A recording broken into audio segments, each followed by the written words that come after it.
we're warming up because if you want to punt like a pro, you got to make sure you're fully warm. A common mistake I see you guys doing is not warming up, college punters, high school punters, and then they end up straining something, even the day of the game and pregame. They're so hyped up, ready to go for the game, and then they forget to warm up. So I like to do the anterior part of my body first, so my quads and my hip flexors. Good quad stretch to warm up is simply walking quad poles, going on the top of your toe. And then once you do like 20 of those, I like to do, they're called Spider-Man. So you go down the ground, stick that for a second, crawl, and stick the other side for a second. Crawl, stick the other side for a second. And do this for about 15 yards. Also, another common mistake beginners make warming up, I did this for a long time, is simply warming up by just doing stretches like this. They just hold, these are called isolated stretches.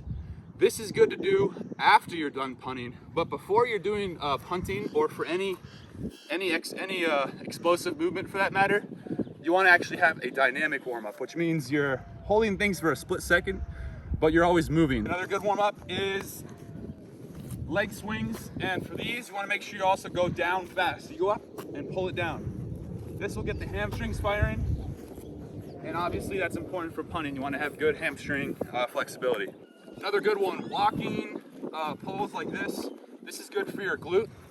I believe you can do this on the ground too, but I like to do it walking again because we're trying to keep it dynamic. So I also did some sprints, and usually that's a good way to end your warm-up is by sprinting because you're getting the fast twitch muscles firing. And then whatever you guys like to do else to warm up, just throw that in there too. Again, just be careful of the isolated stretches.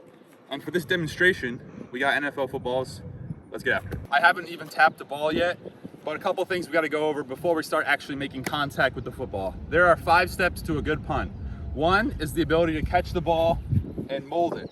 And you got to do that fast because another problem I see with high school punters and even college and onward is when you're first starting out and you go to these like kicking camps in high school where you just try to hit big balls, and that's fun, but a lot of times they just take their time. They catch the snap, they really just look the ball in and take their sweet time to hit the ball. But that's very unrealistic because in college, guys are coming, they're obviously gonna try to block your punt, and if you're not used to going fast in practice, it's gonna lead to bad punts in the game. So even when you're a beginner, I recommend moving at a fast pace. This is something that helped me out. For some reason, I knew that. My uncle and my brother warned me about that. So in the very beginning, I tried to have a fast pace. Ideally, once you catch the ball, so the time it hits your foot, standard, what we talk about here at Arizona State with our coach is 1.25 seconds. If you can do your operation from your hand to your foot in 1.25 seconds, you're good. Sometimes it might need to be faster if they're coming crazy, but usually if you're around that time and you get blocked, it's not your fault. The next step is having a good drop table. So for me, that's around my rib height. Some guys who are taller might need a higher, or if you're short, or if there's a lot of wind, you might want to consider lowering your drop. And if you have a quick enough leg, this can be very effective for hitting distance punts and making sure you have good ball contact. The third part is your steps. This is one of the most crucial parts people often overlook. When I first started punting, my steps were all over the place. I would shuffle into the ball and get super long on my steps, covering 5 to 6 yards, which is way too long. And the problem is we often associate steps and momentum with power, but punting is actually all about leverage. Having compact steps, and it's up to you to figure out if you're a 2-step punter or a 3-step punter. The 4th step is ball contact, and this might just sound obvious or self-explanatory. However, people often overlook this, and what I mean by ball contact is once you take your steps, okay, so you catch the ball, you have a good drop table, you're taking your steps, and then you kind of, some people close their eyes or they just kind of swing as hard as they can. But for good ball contact, what you want to do is literally with your eyes look in this part of the ball, the third lace, and what you're trying to do on the other side of the ball is make connection right in the middle of the football. Okay, if you think about the way, just the mechanics of this and the physics of it, how do you maximize power in a punt? Well, you have to hit the sweet spot, which is the middle of the football, and it's different if you're a kicker. If you're a kicker, it's like a third of the way down, but punting, you want to be right in the middle of the football. And another very common mistake I see with ball contact is people, here you can show my foot real quick, people think, oh, to hit a spiral, you want to zoom in a little bit or come closer? To hit a spiral, you got to hit the outside of your foot, But actually, to maximize your power and still hit a spiral, you want to hit it right in the middle of your foot. And if you're coming in fast enough and at the right angle, this will not only still cause it to spiral, but it'll cause the greatest force of impact, which will increase, which will lead to the greatest distance and hang time. So ball contact is the fourth step, and again, that's through looking the ball in and hitting the middle of your foot. The fifth step and final step, and really there's, even besides these steps, there's a lot more tips I'll share with you guys, but the fifth step, just practically speaking, is having a good follow through and a good swing. And a big thing I see with the swing that people do wrong is they only focus on the follow through, right? So having that leg nice and high, keeping your head down. And we see this a lot with old school punters like Ray Guy or Reggie Roby, right? Their legs are super high.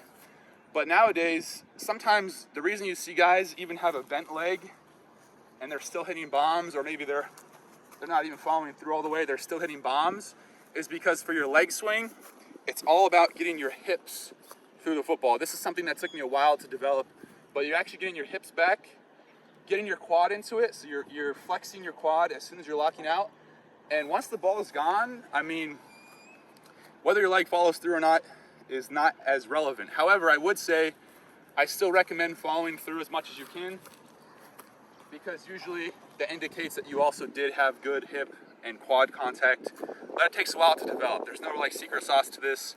It's really through repetition. Also doing stuff in the weight room like power cleans and a bunch of explosive movements, box jumps. This will help your body be able to develop to get your hips through things and be powerful when you do that. I haven't even touched a ball yet to my foot, so I haven't hit any. But another tip, if you're just warming up and you don't want to have bad ball contact, what you can do is just have a pooch punt type drop, so nose down, and then kidding, you're gonna get the ball in the air, and then just make good ball contact and don't worry too much about anything else except making good ball contact. This is just to warm up the leg, so it'll look like this.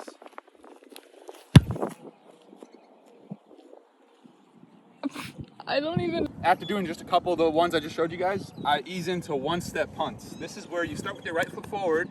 If you've never done this before, it's gonna be hard, but bear with yourself and work through it because it'll benefit you in the long run. The benefit of a one-step drill is you're not too worried about getting long because you're only taking one step and you're just focused on making good ball contact. And so it should look like this. One step, lock out, focus on good ball contact, point your toe, it should spiral like this.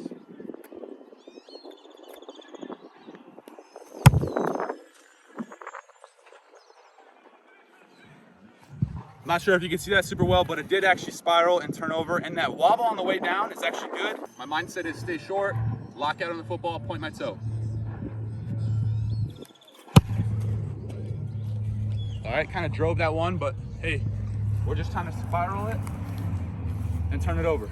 All right, 5 punts of one steps are done. Now we're gonna ease into two-step punting, and this should be about 80%. And the important thing is, guys, when you're doing these, you wanna make sure you are not being lackadaisical, but you're remembering all the cues in your mind, how to hit a good punt, and execute.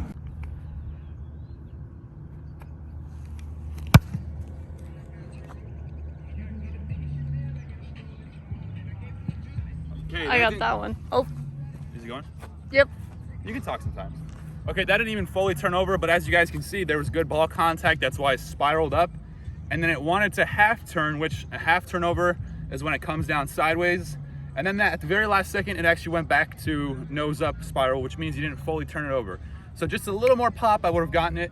And I'll try to demonstrate that with these two right here.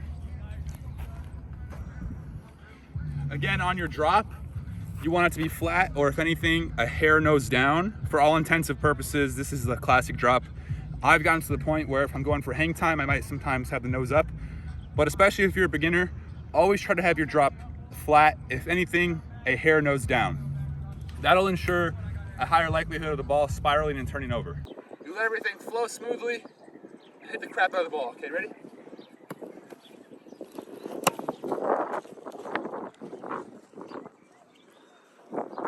Like that. My drop actually wasn't even the best drop there, but because I got anabolic, I was still able to compress it enough for that thing to freaking zing off my foot. Another anabolic demonstration right here.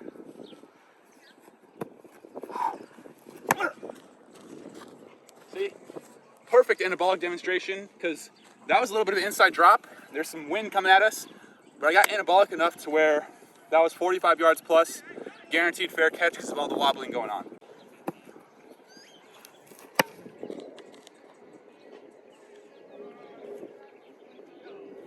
See how that's not the purest ball, but if we get the actual statistics on that football right there, that was about a 50-yard punt from the line of scrimmage. And I don't have a stopwatch on me doing the hangs, but I guarantee it was at least a 4.7, 4.8, maybe 5.0. Direction. So if you're trying to hit directional punts, which you're going to at college level and beyond, it's the same exact thing as everything we've been saying, except you got to pick a line. And so for me, if I'm going directional right, I'll look at the line, the line in front of me, so you can show them. There's no one there right now, but about 14 yards away would be a line, and I'd go to the right B gap, or if I'm going left B gap. Sometimes you don't want to be super aggressive in your angles because next thing you know, you're hitting the ball 30 yards out of bounds. Especially if there's a wind, always hang time will really help a lot of things. So go for hang time. And I also have to be careful with that because sometimes I see college punters or high school punters thinking so much of hang time that their distance is just crazy, not good. So it has to be both. Okay. For example, here's directional right. I'm gonna do this, and as soon as I catch it, set my hips. Or I'll have my hips set and pretend like I'm catching the snap. It should end up by that tree somewhere. Directional right.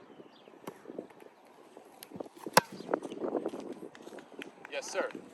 Oh, crap. Go over the tree, please. All right, it didn't get stuck. That was a dinger, though. That was at least a 5, probably 5.2, 5.3-ish, and that was right. If you see that your line is doing a good job of blocking, and then the other team is trying so hard to return a punt on you that they're not even starting to block, they're just going way out, they're on the line, and then they start running back like this. If you really want to be a baller, sometimes you got to do this. I'm going to pretend like the line is not rushing me, and they're all turned around. So you do this, you go like this. Look. Oh crap, they're not coming? Okay.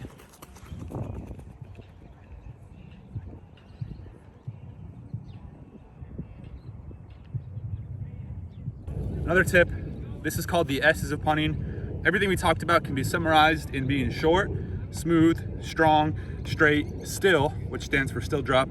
And the final step, getting anabolic, would be swaggy. Okay, here we go.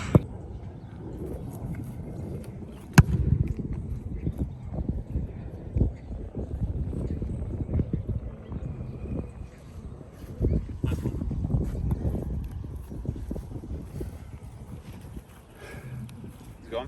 Mm-hmm. Last ball of the day. I'm gonna pretend like everything's on the line. This is an in-game punt, no excuses, no do-overs. Let's see if you have that final step, which is a mental one, being clutch in high pressure moments. Here we go. I'm not gonna run down and redo this either, so let's see if I can put it all together. When I'm weak, then I'm strong by the grace of God. Here we go.